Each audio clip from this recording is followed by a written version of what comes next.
In today's video, I'm going to teach you how to log in Google Finance account. We'll walk through signing into your Google account and opening Google Finance from the apps menu so you can access your watch list and market data without any confusion. Start by opening your preferred web browser and going to google.com. Take a quick glance at the address bar to make sure you're on the official Google site, and if possible, use a modern, up-to-date browser for the smoothest experience. At the top right of the Google homepage, click Sign In.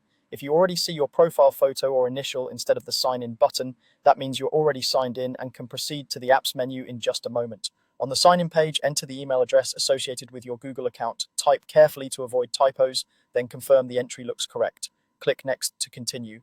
Now enter your password. Be mindful of capitalization and check that caps lock isn't on by mistake. If you prefer, you can use the Show Password toggle briefly to confirm what you typed, especially on a private device. Click Next again to finish signing in.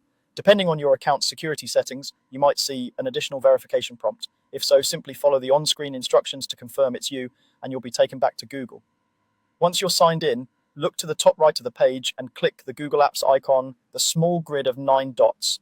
This opens a panel with shortcuts to Google services tied to your account. Inside the Apps panel, scroll until you find Finance, then click it. The Finance icon may be a few rows down, so don't hesitate to scroll the panel to locate it. After you click, Google Finance will open, and because you're signed in, your personalized data, such as watch lists or portfolios you've previously set up, will load automatically. If you use more than one Google account, remember you can switch accounts anytime by clicking your profile image at the top right and selecting the one you want. And if you're on a shared or public computer, it's a good idea to sign out when you're done to keep your information secure. That's it, you've signed in and opened Google Finance from the apps menu, ready to track markets, review news, and manage your watch lists.